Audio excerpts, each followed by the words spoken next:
Hola, ¿qué tal? Soy el profe Juanjo y hoy día les quiero comentar sobre electrocardiografía. Vamos a hablar un poco sobre lo que es el electrocardiograma y el enfoque que le vamos a dar desde el punto de vista de la enfermería de urgencia. ¿Para qué nos sirve? ¿Cómo lo vamos a leer de manera muy básica? Y cómo esta herramienta nos va a ayudar a nosotros a poder interpretar y entender ciertas patologías. Ya por un lado tenemos que conocer qué es lo que es un electrocardiograma, qué información tiene, qué sirve, para qué lo vemos.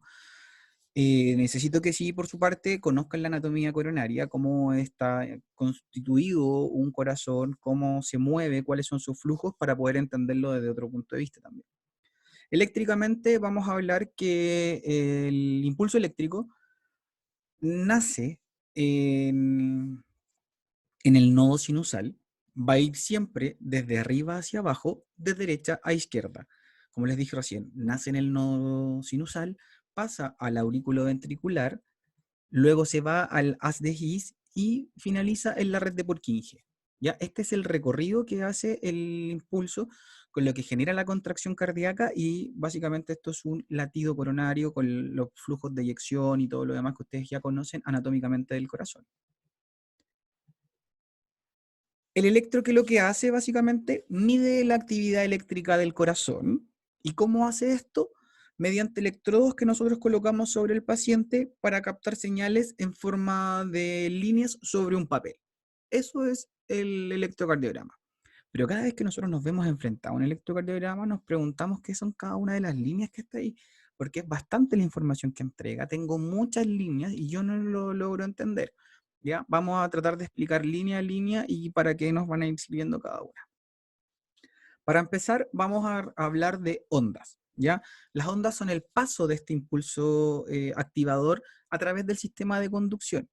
¿Ya? El paso del impulso activador a través del sistema de conducción y sus efectos sobre el miocardio se reflejan en el electrocardiograma mediante diferentes deflexiones en la línea basal. La línea basal la vamos a definir como la línea isoeléctrica. Le vamos a colocar letras a cada una de las ondas, por ejemplo, el P, la Q, la R, la S, la T y la famosa onda U.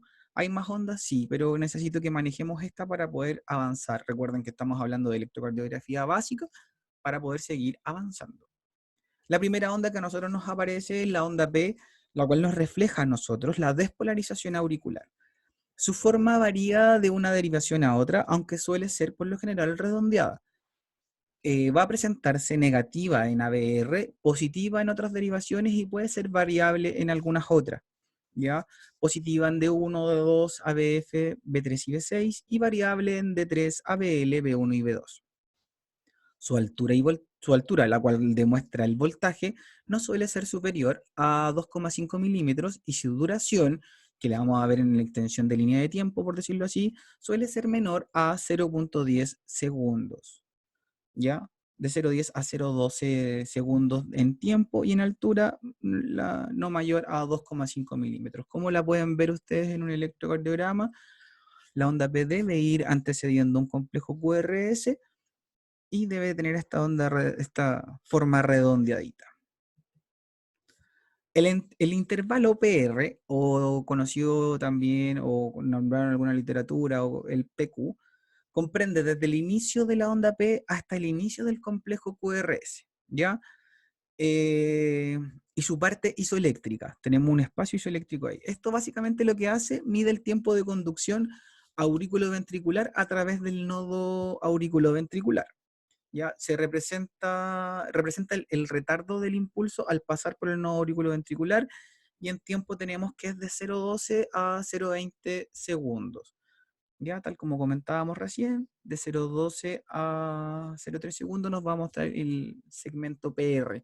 Nos va a servir para poder utilizarlo o medirlo en algunas patologías.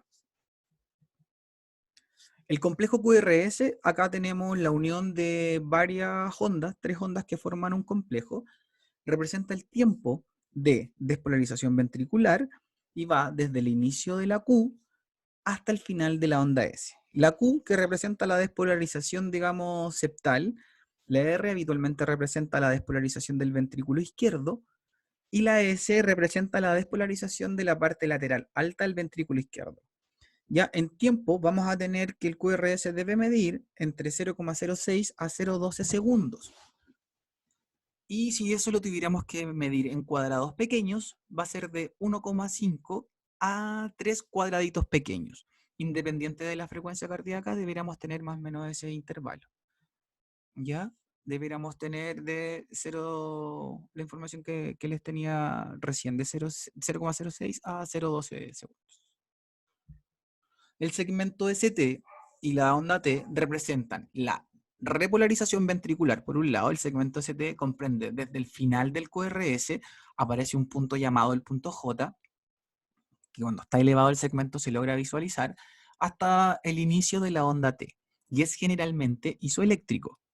La onda T, por su parte, suele ser concordante con el QRS, siendo negativa en ABR y puede ser negativa, positiva o difásica en B2, ABF, B1 y B2.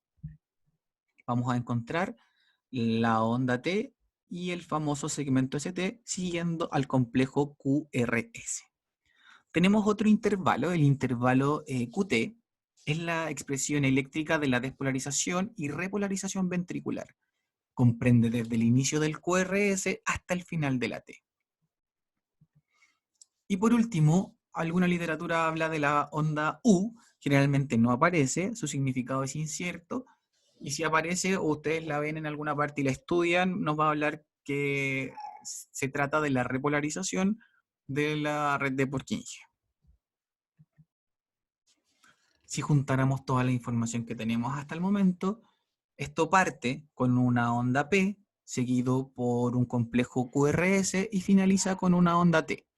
¿Ya? Aquí hay bastante información que nos va a servir. Al inicio, por ejemplo, tenemos el intervalo PR, tenemos el complejo QRS, el intervalo QT y el segmento ST. Información que nos va a servir para ir entendiendo. Resumiendo, van cierta cantidad de ondas que nos van entregando información, las cuales forman algunos un complejo y otros forman unos segmentos, y toda esa información va a ser vertida en este papel milimetrado. Del papel milimetrado, para poder imprimir el electro y que se nos vea en una cosa estándar, va a tener una velocidad estándar de 25 milisegundos. Siempre deben verificar ese rango. Los cuadrados grandes miden 5 milímetros y los cuadrados pequeños 1 milímetro. A una velocidad de 25 milímetros segundo, cada cuadrado grande representa 0,20 segundos y cada cuadrado pequeño 0,04 segundos. Esa información nos va a servir para cierta técnica que vamos a realizar. Puntos importantes para la interpretación. Con estas 5 preguntas, los 5 puntos mágicos de un electro, ustedes van a poder dar o entender cómo se está comportando un electro sin ponerle ningún diagnóstico, sino que interpretando lo que ustedes están viendo para poder iniciar. ¿Cómo es el ritmo? ¿Cuál es la frecuencia cardíaca que tiene? ¿Tiene o no tiene P? ¿Cómo es el QRS? Y el segmento ST. Por lo tanto, lo que nosotros tenemos que siempre fijarnos, ritmo, frecuencia, P, QRS, ST. 5 puntos que debemos evaluar. El ritmo, por un lado, vamos a ver si es regular o irregular. ¿Cómo vamos a realizar esto? Vamos a buscar las R del complejo QRS y vamos a ver la distancia que tienen una con otra. Si la distancia que tiene una R de la otra es regular, es seguida entre los latidos, entre los complejos, vamos a decir que tiene un ritmo regular. Pero si estas R son indistintamente irregulares, no tienen la misma presencia en el mismo intervalo de tiempo, vamos a decir que esto es irregular. ¿Para qué me sirve esto? Para, por ejemplo, poder calcular la frecuencia cardíaca. Gran parte de los equipos nos entrega la información. Nos dice a nosotros cuánto tiempo o cuál es la frecuencia cardíaca. En el caso que tuvieran duda o lo quisieran hacer, tenemos la siguiente fórmula. Perdón. El ritmo regular solo nos va a servir para el ritmo regular. Fórmulas para hacer esto, chiquillos, tienen muchas, van a poder encontrar muchas en internet y bastante literatura sobre esto. Yo les voy a recomendar dos. Consiste una de ellas, por ejemplo, en dividir 1500 entre el número de cuadrados pequeños que existe entre un complejo y otro. Entre R y R ustedes ven cuántas cantidades de complejos pequeños hay y eso lo van a dividir en 1500. Por otro lado, pueden dividir 300 entre la distancia en cuadrados grandes que hay entre dos complejos. Cuentan la cantidad de cuadrados grandes, lo dividen 300 entre los cuadrados grandes y 1500 entre los cuadrados pequeños. ¿Ya? Si tuviéramos que hacerlo, por ejemplo, en un electro, yo mido 1, 2, 3, 4 cuadrados grandes, idealmente que tengan la misma distancia. 1, 2, 3, 4 cuadrados grandes, 300 dividido en 4 y me va a dar un resultado. Si quisiera dividirlo en los pequeñitos, cuento la cantidad de pequeñitos que hay y 1500 los pequeñitos y me va a dar la frecuencia cardíaca. Por otra parte, tenemos los ritmos irregulares, en los cuales los complejos QRS no mantienen la misma distancia entre todos. Por lo tanto, ¿qué vamos a hacer aquí? Vamos a tomar 30 cuadrados grandes, que son 15 centímetros de una regla normal, que equivalen a 6 segundos, y eso lo vamos a multiplicar por 10. ¿Ya? Van a tomar entonces 30 cuadrados grandes, van a contar cuántos complejos QRS existen en ellos, y eso lo van a multiplicar por 10. ¿Ya? Si lo lleváramos a un electro, contamos la cantidad de 30 cuadrados grandes, cuántos complejos voy a tener dentro de esto, y eso lo multiplico por 10, y eso me debiera dar a mí la frecuencia cardíaca en un ritmo irregular. Les vuelvo a reiterar, es muy probable que las máquinas le entreguen esa información, pero más o menos si tienen alguna duda lo pueden verificar. Por lo tanto, 5 cuadrados grandes equivalen a un segundo, 300 cuadrados grandes a un minuto, 25 cuadrados pequeños un segundo y 1500 cuadrados pequeños a un minuto. ¿Ya? Información que les puede ayudar. Cuando la P, tenemos que evaluar la P. La P siempre debe estar presente delante de un complejo QRS. ¿Ya? El no estar implica que no se despolarizaron las aurículas, es decir, que el impulso que se produce por debajo de esta, algo le puede suceder al ritmo y los latidos nodales o ventriculares. Ya, por lo tanto, siempre tiene que anteceder una P a un complejo QRS, si no algo está pasando. Ya todas las ondas P deben ser iguales en las mismas derivaciones, positiva en D2 y negativa en ABR. Algunas arritmias auriculares patológicas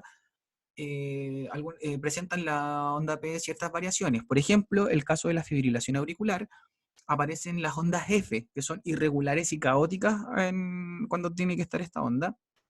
Lo mismo sucede en el flater auricular, que aparece la onda F mayúscula, que son regulares en forma de diente de sierra o diente de serrucho, que le llama la gente. Son cosas que a nosotros nos van marcando diferencia, pero en relación a diferentes patologías. Lo vamos a ver cuando veamos las arritmias, pero se produce, por ejemplo, el problema, si es en la P, tenemos problemas auriculares. El QRS es un conjunto de ondas que forman un complejo, lo que normalmente vamos a llamar que el impulso viene de aurícula o de la unión auriculo-ventricular, se conduce a través del sistema de conducción ventricular y se forma el QRS según el latido. Tiene que tener cierto tiempo, vamos a hablar que si el tiempo del QRS es corto, vamos a tener un problema auricular, si es ancho, vamos a tener un problema ventricular. Corto auricular, ancho ventricular, ¿ya? Cuando el impulso no sigue las vías normales, como sucede en los bloqueos de rama y en los de reentrada, o cuando este se origina en el propio ventrículo, el QRS es más ancho de 0,12 segundos. ¿Ya?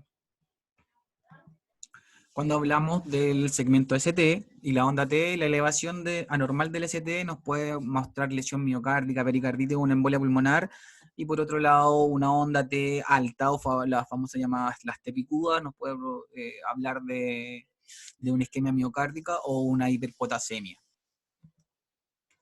Cuando tenemos la depresión del segmento ST o la disminución o la inversión de la onda T, podemos estar pensando en bloqueos de rama, en tratamiento con digitálico, una sobrecarga cardíaca, hipopotasemia. Ya, si ustedes se dan cuenta, la interpretación de un electrocardiograma no necesita de un gran conocimiento inicial para saber si está bien o está mal o algo anda raro. Ya yo necesito que saber 5 cosas: cómo está la frecuencia, cómo está el ritmo, cómo está el QRS, las P y el ST, y con eso ya podemos ir tomando decisiones. Si la frecuencia está rápida y el ritmo y el QRS se presenta, perdón, si la frecuencia está rápida y es irregular, estoy hablando de una taquiarritmia. Si va lento y irregular, estoy hablando de una bradiarritmia. Ya, y eso ahí vamos a ir viendo más adelante cuando veamos arritmias, cómo eso va a influir en la conducta a seguir del paciente. Espero haber ayudado, espero que les quede un poco más claro y logren entender cómo va a ir la conducción eléctrica del corazón y podamos seguir avanzando. Eso, los dejo. Cualquier duda, Instagram o cualquier red social donde me tengan, les voy a ir ayudando. Que estén muy bien. Saludos para todos.